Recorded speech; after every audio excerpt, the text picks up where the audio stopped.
अस्सलाम वालेकुम dear PRC students, उम्मीद करता हूँ आप सब खैरियत से होंगे और अपने एग्जामिनेशन के लिए प्रिपरेशन में मेहनत कर रहे होंगे।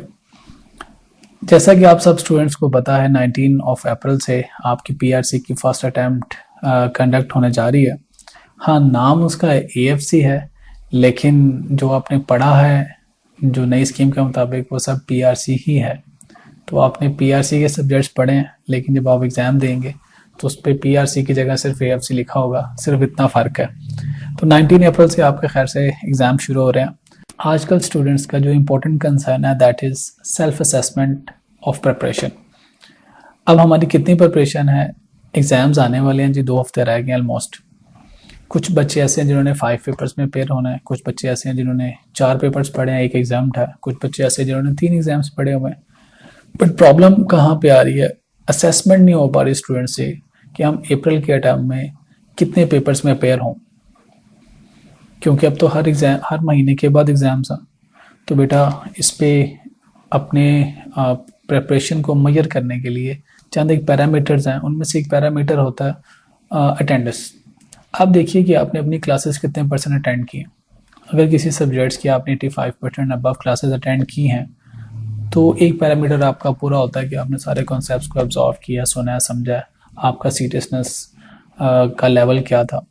दूसरा जो पैरामीटर आमतौर पे सीए के स्टूडेंट्स के लिए वो होता है टेस्ट। आपके इंस्टीट्यूट में आपके टेस्ट कितना फ्रिक्वेंटली हुए और उन टेस्ट में आपकी अपीयरेंस कैसी थी। हाँ, टेस्ट में पास होना इम्पॉर्टेंट है, लेकिन आप उस टेस्ट में ज़्यादा मार्क्स लेना या टॉप करना या फुल मार्क्स लेना, इसको सीए के पेपर में आप प्रिपरेशन के असेसमेंट में नहीं शुमार कर सकते। आई एम द टीचर, हम असातिज़ा कराम को पता होता है कि आप स्टूडेंट्स को हमने कितना टीच किया, आपका लर्निंग लेवल क्या है। हम आपके लर्निंग लेवल से कोई थोड़ा सा ऊपर की टेस्टिंग करते हैं। ज़्यादातर जो चार्टर्ड अकाउंटेंट टीचर होते हैं उनका असेसमेंट क्राइटेरिया यही है कि स्टूडेंट्स को चैलेंज फेस करना चाहिए, स्टूडेंट को चैलेंज फील होना चाहिए एग्ज़ाम में, क्योंकि आई कैप के एग्ज़ाम में भी चैलेंज आपको फेस करना पड़ता। तो आपने अपना असेसमेंट का पैरामीटर क्या रखना है, हमने कितने परसेंट टेस्ट दिए और उनमें से कितने परसेंट टेस्ट में पास हुए, दिस इज़ द पैरामीटर। हाँ, ज़्यादा मार्क्स लेना इज़ नॉट द पैरामीटर। आ गए तो अच्छी बात है, लेकिन नहीं आए तो ये समझिए कि आपके असातिज़ा ने आपको चैलेंजेस दिए। ये दूसरा पैरामीटर है। तीसरा पैरामीटर होता है कि आपकी रिवीजन कहाँ तक पहुँची है। कुछ स्टूडेंट्स ऐसे हैं जो साथ साथ रिवीजन्स करते हैं। अभी 2 हफ्ते 3 हफ्ते का सिलेबस हुआ, रिवीजन कर लिया, 1 महीने का सिलेबस हुआ, रिवीजन कर लिया, मंथली टेस्ट के साथ, मिड टर्म हुआ उसके साथ पूरे कोर्स को रिवाइज कर लिया। अब सिलेबस ख़त्म हुआ है तो मॉक एग्ज़ाम की प्रिपरेशन कर रहे हैं या आई कैप एग्ज़ाम की प्रिपरेशन कर रहे हैं। तो third parameter is your preparation या रिवीजन। आपकी रिवीजन का एक्सटेंड क्या है। अगर आपने 1 दफ़ा 2 दफ़ा सिलेबस को रिवाइज कर लिया हुआ है तो आप कह सकते हैं कि आपकी अच्छी प्रिपरेशन है। अब आते हैं एग्जामिनेशन पॉइंट ऑफ व्यू से। एग्जामिनेशन पॉइंट ऑफ व्यू से बेटा हमें अपने पेपर के मार्क्स को प्रिपेयर करना होता है। आप अपने सब सब्जेक्ट्स में देखिए जिनमें आप अपेयर होना चाहते हैं, उनमें से एग्ज़ाम में जो मार्क्स आने हैं उन मार्क्स में से आपकी कितनी तैयारी है। जैसे मैं पीआरसी लेवल पे क्यूएम पढ़ाता हूँ, उसमें मैथमेटिक्स का पोर्शन पढ़ाता हूँ। अब मैथमेटिक्स के पोर्शन में 6 चैप्टर्स हैं, उनमें से 2 चैप्टर्स ऐसे हैं जो 35 में से 25 नंबर की वेटेज रखते हैं। अगर आपके 6 चैप्टर में से वो 2 चैप्टर तैयार हैं तो आपकी 25 नंबर की प्रिपरेशन है। तो सीए के एग्ज़ाम में आप स्टूडेंट्स ने चैप्टर्स की प्रिपरेशन नहीं करनी होती, just like your unlike your intermediate examination. Intermediate में आपने पहले चैप्टर से आखिरी चैप्टर तक उसको क्रैम करना होता है या समझना होता है। सीए के एग्ज़ाम में बेटा हमने एग्जामिनेबल टॉपिक्स को ज़्यादा इंपॉर्टेंस देनी होती है। तो अपनी सब्जेक्ट्स में आप उन टॉपिक्स को आइडेंटिफाई करें जिनके एग्ज़ाम में वेटेज ज़्यादा है और उसमें अपनी प्रिपरेशन का लेवल असेस करें। तो ये हैं जी बेटा पैरामीटर्स। मैं या कोई दूसरे टीचर या आपके पेरेंट्स या आपके दोस्त वो आपकी प्रिपरेशन को असेस नहीं कर सकते। आप अपनी अटेंडेंस को सामने रखिए, अपने टेस्ट की परफॉर्मेंस को सामने रखिए, अपने रिवीजन को सामने रखिए और एग्ज़ाम में जो मार्क्स हैं उनमें से आपको कितने अच्छे मार्क्स आते हैं इनको सामने रखिए। और फिर एक इम्पॉर्टेंट चीज़ बेटा, first time you are going to appear in the examination of CA, हमारा पासिंग क्राइटेरिया इज 50% मार्क्स। अगर आपकी 60, 70, 80% प्रिपरेशन है, अच्छी प्रिपरेशन है, तो आप 50% मार्क्स तो आसानी से अटैम्प्ट कर सकते हैं। ठीक है, तो unlike the intermediate examination system, उसमें ऐसा नहीं होता। उसमें आपने हाईएस्ट मार्क्स की तरफ जाना होता है ताकि आपको यूनिवर्सिटीज में दाखिला मिल सके, आपका मेरिट में नाम आ सके, आपके रिश्तेदार आपसे पूछते हैं हाँ जी कितने परसेंट मार्क्स आपने अचीव किए हैं। तो एक मार्क्स की जंग होती है। सीए में फॉर्चुनेटली मार्क्स की जंग नहीं है। If you are having 50% marks and above 50% marks, all chartered accountants are equal except एक बच्चा जिसकी यहाँ एक सब्जेक्ट में 2 बच्चे जिनका सर्टिफिकेट मेरिट आ जाए यानी हाईएस्ट मार्क्स हों, सिर्फ उनके बारे में बताया जाता है कि इनके हाईएस्ट मार्क्स हैं, ये सर्टिफिकेट मेरिट होल्डर है। लेकिन ये सर्टिफिकेट मेरिट होल्डर का ये मतलब नहीं है कि उसके 100% मार्क्स हैं। तो वो तो 1-2 बच्चे टॉपर होते हैं, सेम मार्क्स हैं तो। अदरवाइज 50 मार्क्स से लेके टॉपर के मार्क्स से 1 मार्क कम तक सब बच्चों के मार्क्स इक्वल कंसिडर होते हैं, क्योंकि आईके आपने एग्जाम्स तो एग्जिबिट करने नहीं, उसने तो एग्जाम मार्क्स आपके शो ही नहीं करना है, उसने आपके ग्रेड शीट पर मार्क्स नहीं लिखने हैं, उसने तो सिर्फ आपको कंग्रेचुलेशन का मैसेज करना है। तो ये 4 से 5 पैरामीटर्स है जिसमें आप अपनी प्रिपरेशन को सेल्फ असेसमेंट में लेके जाइए और आपको क्या लगता है कि आप 50% मार्क्स ले सकते हो। और आपके ज़्यादातर पेपर्स का हिस्सा जो है वो एमसीक्यूज़ की बेस पे है। तो एमसीक्यूज़ में अगर आप 40-50% एमसीक्यूज़ ठीक कर लेते हैं तो 20-30% एमसीक्यूज़ का तुक्का लगने का भी चांस मौजूद होता है। तो इसलिए आपने 100% कोर्स की एक्सटेंड को अपनी प्रिपरेशन का मेजर नहीं बनाना। ये 5 मेजर्स मैंने आपको बताए हैं, इसकी बेस पे आप असेस करें क्या आप 50% या उससे ज़्यादा मार्क्स ले सकते हैं तो गो फॉर एग्जाम्स, ठीक है। अदरवाइज हर महीने एग्जाम्स हैं, अप्रैल में एग्जाम्स है, इसके बाद मई में फिर आपके एग्जाम्स आ जाएंगे, डोंट वरी। तो ये था बेटा असेसमेंट का क्राइटेरिया। दूसरा जो इंपॉर्टेंट कंसर्न आता है वो आता है कि जो लास्ट 2 वीक्स 2.5 वीक्स है इनमें हम क्या करें, कैसे प्रिपरेशन करें। कुछ यूट्यूब पे मटेरियल अवेलेबल है, टीचर्स के लेक्चर्स अवेलेबल है, रिवीजिंग क्लासेस अटेंड कर लें या अपने कोर्स को दोबारा शुरू से पढ़ें। बेटा यहाँ पे मैं अक्सर एडवाइस करता हूँ कि जो 2 से 2.5 वीक्स है ना, ये आपका क्लोजअप टाइम है। आपने अपने कंटेंट को, कोर्स को क्लोजअप करना है, वो आपने करना है। मैं एज ए टीचर आपको वही सवाल या वैसे मिलते जुलते सवाल प्रैक्टिस करा दूंगा या कोई दूसरे टीचर भी प्रैक्टिस करा देंगे। हमने जो 1.5-2 घंटे में आपको प्रैक्टिस कराना है या रिवाइज करवाना है वो आप अपने पास 15-20 मिनट में रिवाइज कर सकते हैं। तो इन 2 हफ्तों में आपने एक क्विक स्मार्ट रिवीजन करनी होती है और उसमें भी आपकी प्रायोरिटी क्या रहनी चाहिए, जो सबसे इंपॉर्टेंट चैप्टर्स हैं एग्जाम पॉइंट ऑफ व्यू से, जिसकी वेटेज ज़्यादा है, उनको पहले प्रिपेयर करें। तो लिख दें कहीं पे मेरे 10 नंबर की तैयारी होगी, 20 नंबर की तैयारी होगी, 50 नंबर की तैयारी होगी। जैसे 50% 60% की आपकी प्रिपरेशन हो जाएगी तो आप देखेंगे अभी आपकी शायद हाफ बुक भी ना हुई हो। अगर आपकी बुक के 15 चैप्टर्स हैं तो 7-8 चैप्टर्स करने से या 5-6 चैप्टर्स करने से आप 50% अपने एग्जाम को प्रिपेयर कर चुके होते हो।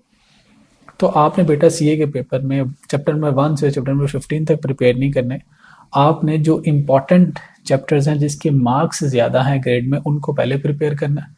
अपनी ग्रेडिंग कर लें, नंबर 2 पे जिनके उससे कम मार्क्स हैं, नंबर 3 पे जिनके उनसे कम मार्क्स हैं, या लीस्ट लाइकली अपने असातिज़ा कराम से पूछिए। और आई कैप की स्कीम में भी आपकी ग्रिड अवेलेबल है कि किस टॉपिक में से, किन चैप्टर में से कितने कितने मार्क्स पूछे जाएंगे। तो दूसरा एरिया ये है कि आखिरी दिनों में हमने अपना ज़्यादा टाइम उन चैप्टर्स पे इन्वेस्ट करना है जिसकी इंपॉर्टेंस ज़्यादा, जो लीस्ट इंपॉर्टेंट है उसको हमने अपने पास भी प्रायोरिटी बैंड पे रखना है। और इन दिनों में जो रिवीजन है या क्लोजअप है वो ये नहीं है कि आप दोबारा वीडियोस अटेंड करें, दोबारा आप किताब के पहले सफ़े से पढ़ना शुरू करें, दोबारा आप पहले क्वेश्चन से शुरू करें, हर एक्सरसाइज को एंड तक जाएं। नहीं, आप बेटा देखिए जो मुश्किल सवाल है उनको रिवाइज कर लीजिए। जो आपने टेस्ट में गलतियाँ की हैं, क्वेश्चन बैंक में आपने या अपने असाइनमेंट्स पे आपने गलतियाँ की, आप उनको रिवाइज कर लीजिए। तो जो आप खुद अपना पढ़ने पर टाइम इन्वेस्ट करते हैं दैट इज़ योर लर्निंग, और उसी ने एग्जाम में आपके काम आना है।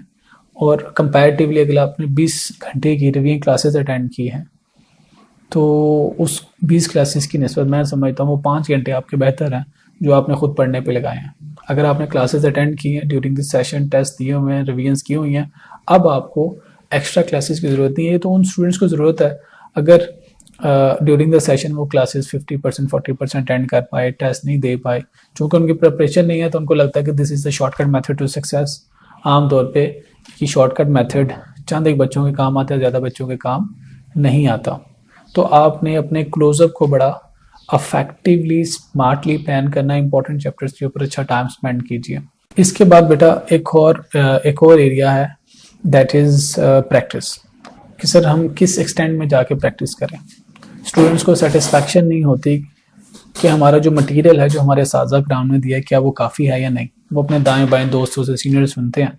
जो सीनियर्स ने मटेरियल किया होता है प्रिपेयर अपने एग्जाम में, वही आपको भी रिकमेंड कर रहे होते हैं। हो सकता है जो एएफसी का मटेरियल है वो पीआरसी में आपके लिए कारआमद ना साबित हो, ना आपके लिए वो इफेक्टिव साबित हो। तो ज़रूरी नहीं है कि जो आपके सीनियर ने, आपके दोस्त ने कंटेंट प्रिपेयर किया है, प्रैक्टिस किया है, वो आप भी करें। आपके असातिज़ा कराम ने जो आपको मटेरियल शेयर किया, that is more than enough. हाँ, अगर आपके पास सरप्लस टाइम है, एग्जाम्स कम है, टाइम खूब है, अब आप एक्स्ट्रा मटेरियल के तौर पे किसी दूसरी रिकमेंडेड बुक को देख सकते हैं। ठीक है, तो यहाँ पे मैं अक्सर स्टूडेंट्स को गाइड करता हूँ कि बेटा क्वालिटेटिव स्टडी पे फोकस करें, क्वांटिटेटिव पे नहीं। अनफॉर्चुनेटली इंटरमीडिएट तक हमें यही पता होता है कि हमारी किताब में जो सवाल हैं हमें वो सारे आने चाहिए। उन सब सवालों को इवन बच्चों को जवाब भी याद हो जाते हैं और उन्हीं में से सवाल आ जाते हैं। सीन पेपर है, यहाँ पे एक थ्रेड अराइज होता है कि अनसीन पेपर है। हमने आई कैब का क्वेश्चन बैंक कर लिया, हमने अपने टीचर के असाइनमेंट्स कर लिए, हमने अपने टीचर्स के टेस्ट को कर लिया, मॉक एग्जाम्स कर लिए, अभी भी तसल्ली नहीं हो रही क्योंकि हम प्रोफिशिएंसी चाहते हैं, हम 100% प्रिपरेशन चाहते हैं। सीए के एग्जाम में 100% प्रिपरेशन क्या है कि आपने सारे टॉपिक्स को सीख लिया। 100% क्वेश्चंस आप कर सकें, ऐसा प्रैक्टिकली बेटा पॉसिबल नहीं है। कॉन्सेप्ट बेस्ड स्टडीज है, आपको अनसीन क्वेश्चन आएगा। तो अनसीन, जब आई कैब कहता है कि मैंने अनसीन क्वेश्चन देना है, तो आप उसको पहले कैसे देख सकते हो? तो there is no shortcut method in preparation. मैं आपको ये स्ट्रांगली एडवाइस करूंगा, जो आपके साथ कराम ने आपसे कंटेंट शेयर किया है, नोट शेयर किए हैं, स्टडी मटेरियल शेयर किया है, आप उसी को दोबारा एक दफ़ा रिवाइज करते हैं तो आपको बेहतर समझ है, दूसरी दफ़ा रिवाइज करते हैं उससे बेहतर समझ आती है, जब तीसरी दफ़ा उस सिलेबस को रिवाइज करते हैं तो उससे भी ज़्यादा अच्छी समझ आती है। तो आपकी मल्टीपल टाइम रिविजन्स आपके कोर्स की प्रिपरेशन में आपको हेल्प आउट करता है और आपके अंदर कॉन्फिडेंस पैदा होता है। एक और एरिया बेटा जो इस दफ़ा फर्स्ट टाइम स्टूडेंट्स फेस करेंगे, दैट इज़ टाइपिंग। कुछ आपके पेपर्स हैं, जैसे इंट्रोडक्शन टू अकाउंटिंग का पेपर है, उसमें एक क्वेश्चन है जो आपको टाइप करके आना।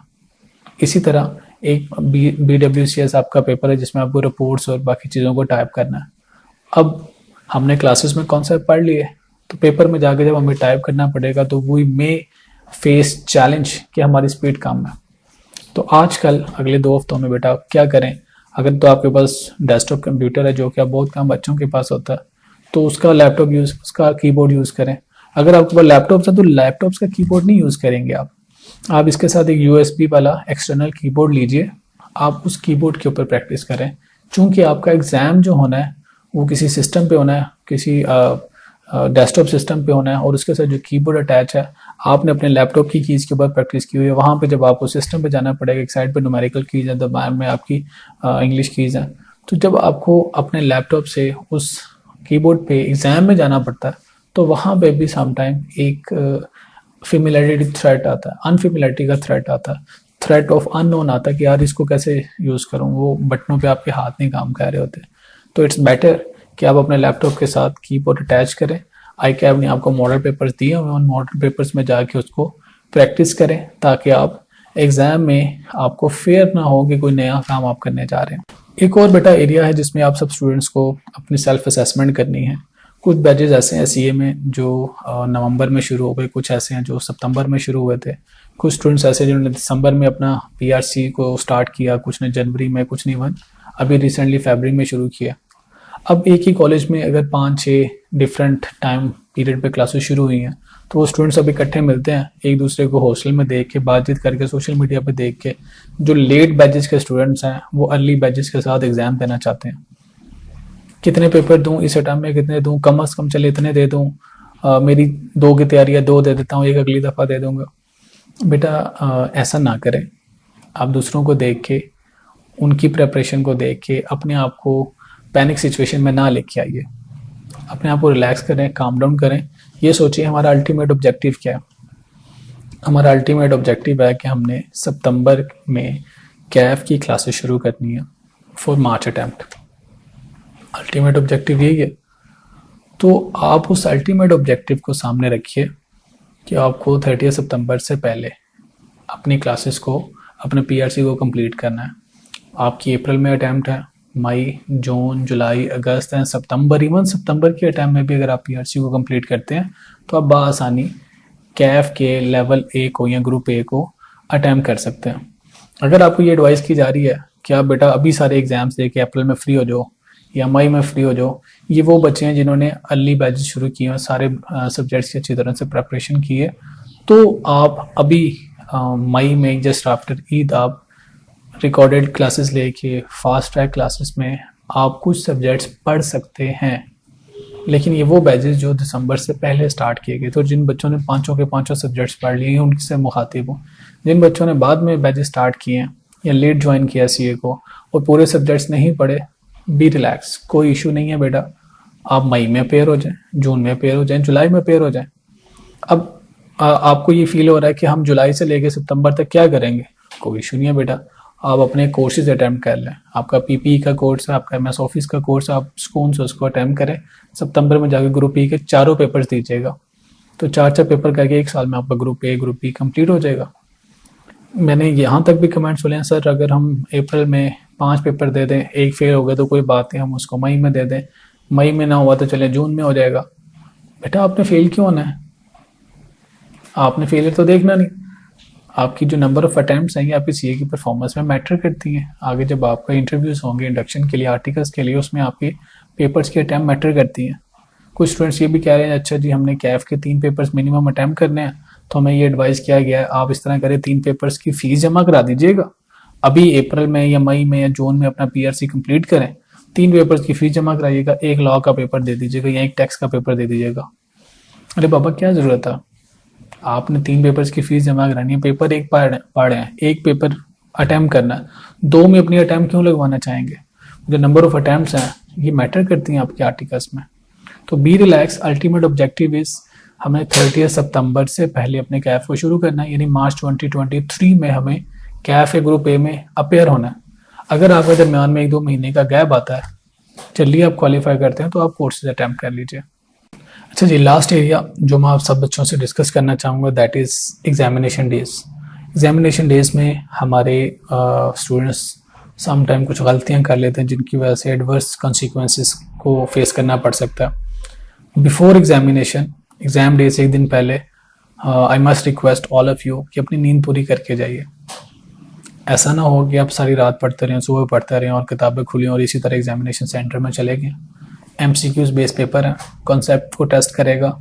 अगर आप फ्रेश माइंड से नहीं हैं तो आप एक्टिवली या अच्छे तरीके से उसको परफॉर्म नहीं कर पाएंगे, प्रोएक्टिव नहीं होंगे। आपका ब्रेन चूंकि थका होगा, प्रोसेसिंग स्लो होगी, नींद आ रही होगी, थकन फील कर रहे होंगे, तो आपकी एफिशिएंसी कम होगी सोचने की, समझने की, परफॉर्म करने की, तो उसकी वजह से आपकी परफॉर्मेंस कम हो सकती है। पूरे 6 महीने अच्छा पढ़ा लेकिन एग्जामिनेशन डे पे नींद नहीं पूरी की। दूसरा प्रॉब्लम अक्सर बच्चों को आता है, लेट पहुंचे एग्जामिनेशन सेंटर में, 10-15 मिनट लेट पहुंचे तो वो रास्ते में परेशानी, वहाँ पे एग्जामिनेशन सेंटर में पहुंच के सीट ढूंढने की परेशानी, वो एक पैनिक सिचुएशन में आप पेपर का आगाज़ करते हैं तो उसमें भी आपकी परफॉर्मेंस कंप्रोमाइज़ हो जाती है। ठीक है। तीसरा, एक और गलती क्या करते हैं, एग्जामिनेशन में जाने से पहले ऐसे पेट भर के खाना खा के जाते हैं, जैसे वापस आके खाना नसीब ही नहीं होगा। वो तो बेहतर है कि इस दफ़ा रमज़ान में आपके एग्ज़ाम्स आ रहे हैं, तो जो बच्चे अगर रोज़ा नहीं रख रहे तो काइंडली एग्ज़ाम से पहले पेट भर के ज़्यादा खा के ना जाइएगा, क्योंकि जब आप फुल मील लेके जाते हैं जस्ट बिफोर योर एग्ज़ाम्स, तो ड्यूरिंग एग्ज़ाम वो जो आपका डाइजेस्टिव सिस्टम होता है उसकी वजह से जिस्म की परफॉर्मेंस कूल डाउन होती है, स्लो डाउन होती है। आपकी बॉडी की जो प्रायोरिटी होती है वो आपको डाइट को डाइजेस्ट करने पे कंज्यूम हो रही होती है और आप लेजी फील करते हैं, नींद आती है, उसकी वजह से भी आपके पेपर की परफॉर्मेंस मुतासर हो सकती है। उसके बाद बिफोर एग्जामिनेशन टाइम पहुंचिए, बिफोर ड्यू टाइम पहुंचिए, जाके फ्रेश हो, मुँह हाथ धो, अपने सीट पे पहुंचिए और be relax, this is your exams. और पेपर में बैठ के ये ज़रूर सोचिएगा, अगर खुदा न खासा कोई एक एमसीक्यूज हमें नहीं आता, मुश्किल है, तो छोड़ दे, दूसरे बजाय, नहीं आता छोड़ दे, तीसरे बजाय। 50% मिस्टेक के एग्जामिनर ने आपके पास चांसेस छोड़े हुए हैं। लेकिन जब आप 5, 7, 10 अच्छे एमसीक्यूज करके वापस आते हैं एक्स्ट्रा टाइम में प्रीवियस एमसीक्यूज में, तो चूंकि आपका कॉन्फिडेंस लेवल इन्हांस हो चुका होता है, बूस्ट हो चुका होता है, तो आपको जो पहले राउंड में मुश्किल लगे एमसीक्यूज वो दूसरे राउंड में आसान लगते हैं। तो इस दफ़ा फर्स्ट टाइम जो पीआरसी के स्टूडेंट्स हैं उनके लिए चैलेंज है कि 50 एमसीक्यूज हैं, 2 आवर्स टाइम है, तो डिफ़िकल्टी लेवल मुझे लगता है एग्जामिनेशन में कम होगा, लेकिन आपको 50 MCQs को पढ़ के सॉल्व करना, इट्स अ चैलेंज। एग्जामिनेशन में आपका पेपर का जो वॉल्यूम होगा पढ़ने का, अंडरस्टैंड करने का, वो ज़रा लेंथी होगा, चूँकि 50 सवाल आपने पढ़ने हैं, लेकिन उनको सॉल्व करने की जो टेक्निक्स हैं वो स्मॉलर होंगी। तो आप सब बच्चों से रिक्वेस्ट करूँगा कि क्वेश्चन को अच्छी तरीके से रीड आउट करना है। समटाइम हम रट्टे के चक्कर में रीडिंग और अंडरस्टैंडिंग को कंप्रोमाइज़ करते हैं और बाद में आगे पता चलता हो ये क्या हुआ, ये तो मुझे आता था, मैं तो ये छोटी सी गलती कर रहा हूँ। और आई बिलीव कि आई कैप के जो MCQs हैं बड़ी अच्छी क्वालिटी के बने होते हैं। उसमें अगर आपने गलत सोचा, गलत कैलकुलेट किया और नीचे गलत जवाब भी आपको मौजूद मिलेगा। अगर आपने दूसरी गलती की, दूसरी तरह से सोचा और फिर गलत कैलकुलेट किया तो उसका भी जवाब मिलेगा। लेकिन अगर आप सही कैलकुलेट करेंगे, सही तरह से सोचेंगे तो उसका सही जवाब भी नीचे मौजूद होगा। तो इस क्वालिटी के अच्छे MCQs भी आई एम एक्सपेक्टिंग कि आई कैप के पेपर में होते हैं, just like earlier time. Last में मैं आप सब लोगों के लिए दुआ करूंगा, अल्लाह ताला आपको कामयाबी अता फरमाए। Best of luck, be relax और बेहतर तरीके से प्लानिंग करें। एक अच्छी स्ट्रेटजी, एक अच्छी प्लानिंग आपके लिए बेहतर और मौसर रिजल्ट्स का बायस बन सकती है। अस्सलाम वालेकुम।